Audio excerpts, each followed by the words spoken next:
persoalan pencemaran nama baik dan fitnah yang dilaporkan oleh Pak Jokowi ke Polda Metro. Kalau kita lihat pasal mulai dari pasal 60, 61, 62, ya kan? Kemudian dikaitkan dengan RJ pasal 79 sampai pasal 84 yang kewenangan polisi untuk menangani restoratif justice. Persoalan ini sudah selesai. Tidak bisa ditarik-tarik kembali. Kalau kita lihat waktunya, kasus pencemaran nama baik dan fitnah, pasalnya tidak bisa digabung. Berbeda sekali, gitu loh. Kalau sudah dilaksanakan RJ, saya hanya menunggu apakah jaksa berani mengeluarkan P21. Kalau P21, analisa saya bahwa negara kita akan mengarah pada negara mafia seperti itu. Terjadi. Artinya kalau seandainya tidak pernah P21 menurut Pak Ugro, maka kasus ini tidak akan pernah disidangkan dan Mas Roy dan kawan-kawan tidak akan pernah seperti yang mereka katakan, misalnya Bung Andi Azwan, Bu Elia tadi sempat mengatakan ditahan. Nggak akan mungkin terjadi. Tidak akan mungkin terjadi karena laporan polisi sudah dicabut. Yang dilaporkan sekitar 14 orang. Kemudian ditersangkakan 8 orang. Yang sisanya dalam pengembangan. Kemudian 8 orang ini telah melakukan RJ. Telah melakukan RJ 3 orang. Kemudian yang 5 tentu proses hukumnya jalan. Jadi tidak dicabut. Yang dicabut kan ini delik aduan. Yang dicabut itu ditarik bahwa untuk orang yang minta maaf kepada saya, untuk orang yang sudah RJ, sudah dihentikan SP3-nya, itu dikeluarkan dari LP tersebut, dari laporan Pak Jokowi. Yang lainnya yang belum minta maaf ya, karena kan ini delik aduan. Pak Jokowi tidak mencabut LP tersebut. Nomor perkara tetap, nomor LP tetap.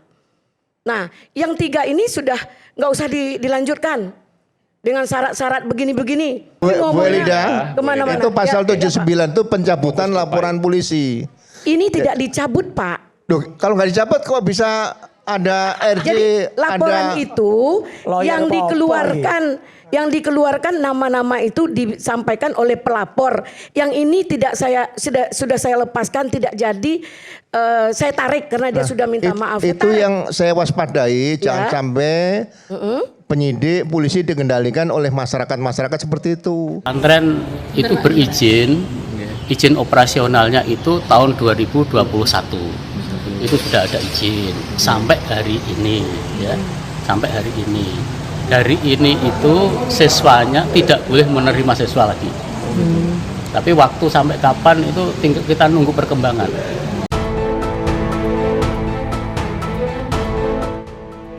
Saat ini Inspektorat Daerah melakukan investigasi menyeluruh untuk mengungkap praktik manipulasi presensi melalui aplikasi yang tidak resmi yang melibatkan ribuan ASN. Pasalnya, absensi ilegal merugikan keuangan negara karena berkaitan dengan tunjangan penghasilan pegawai. Dari hasil investigasi sementara, ASN yang terindikasi terlibat berasal dari berbagai sektor, mulai dari tenaga kesehatan, guru, hingga pejabat lingkungan Pemkab Brebes. Sekretaris Daerah Kabupaten Brebes mengatakan kini sedang melakukan update sistem presensi dengan biometrik wajah.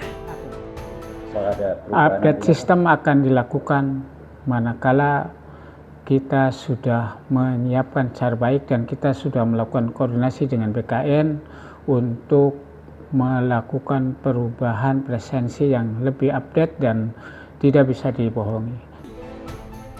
Kasus ini juga memicu audit besar-besaran terhadap pembayaran tunjangan penghasilan pada ASN. Sementara itu, Pemkab Brebes juga menyiapkan sanksi berlapis mulai dari tuntutan pengembalian uang negara hingga laporan pidana. Dari Brebes, Jawa Tengah, Yudi Bar, iNews melaporkan.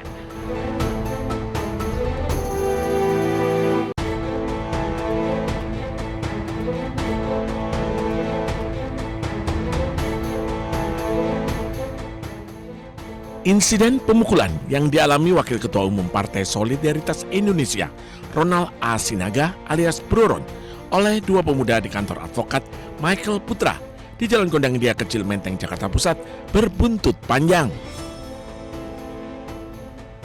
Usai menjalani pemeriksaan di ruang penyidik Polsek Metro Menteng, Jakarta Pusat, kedua pelaku langsung melaporkan balik korban dengan tuduhan penganiayaan karena telah menjadi korban pemukulan terlebih dahulu oleh Waketum PSI Ronald Sinaga. Awalnya pelaku mengaku berada di lokasi karena diajak rekannya, lalu dicaci maki oleh Bro Ron dengan kalimat yang tidak pantas dan dipukul, hingga pelaku dan rekannya membalas memukul Bro Ron. Karena saya masih merasa saya dipukul, karena saya merasa juga saya tidak salah saya apa, ya kan. Nah udah saya naik ke atas lagi, langsung saya melakukan pemukulan ke Bro Ron ini, gitu. Berarti itu pemukulan balasannya? Pemukulan balasan, gitu. Bukan tiba-tiba langsung saya datang pukul dia, enggak, gitu. Jadi karena dia pukul saya duluan dari ulu hati saya, ditambah dia caci maki saya. Sebelumnya viral aksi pengeroyokan dan pemukulan dialami Wakil Ketua Umum Partai Solidaritas Indonesia, Ronald Sinaga. Pengeroyokan terjadi saat ia bersama 15 pekerja dari PT Sinergi Karya Sejahtera mendatangi kantor advokat Michael Putra di kawasan Menteng, Jakarta Pusat. Akibat kejadian tersebut, ia harus dilarikan ke rumah sakit lantaran luka di wajah. Dari Jakarta Pusat, Rani Sanjaya, iNews melaporkan.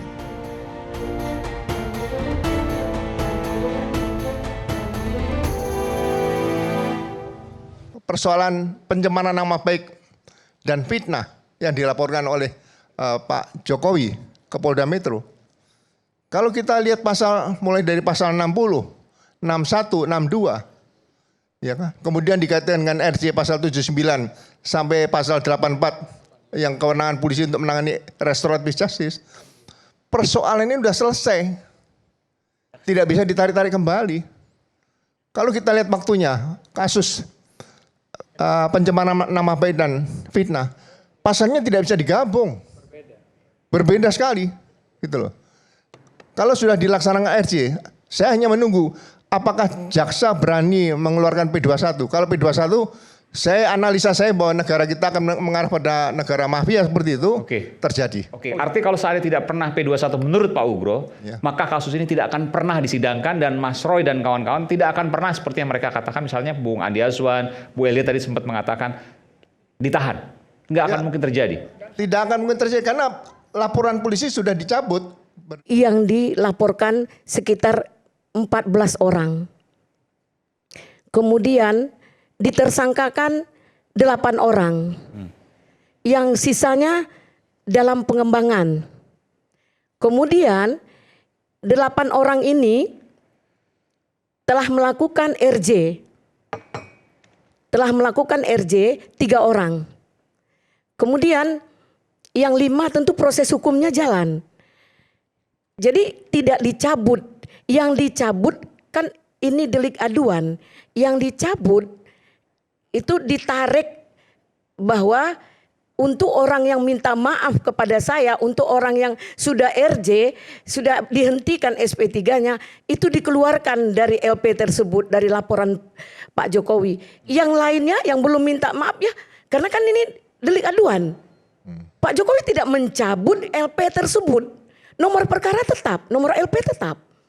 Nah, yang 3 ini sudah nggak usah dilanjutkan dengan syarat-syarat begini-begini. Bu Elida, kemana-mana. itu pasal 79 itu pencabutan laporan polisi. Ini tidak dicabut, Pak. Duh, kalau nggak dicabut kok bisa ada RJ? Jadi laporan ada... itu yang dikeluarkan nama-nama itu disampaikan oleh pelapor. Yang ini tidak sudah saya lepaskan, tidak jadi saya tarik karena dia sudah minta maaf. Itu yang saya waspadai, jangan sampai penyidik polisi dikendalikan oleh masyarakat seperti itu.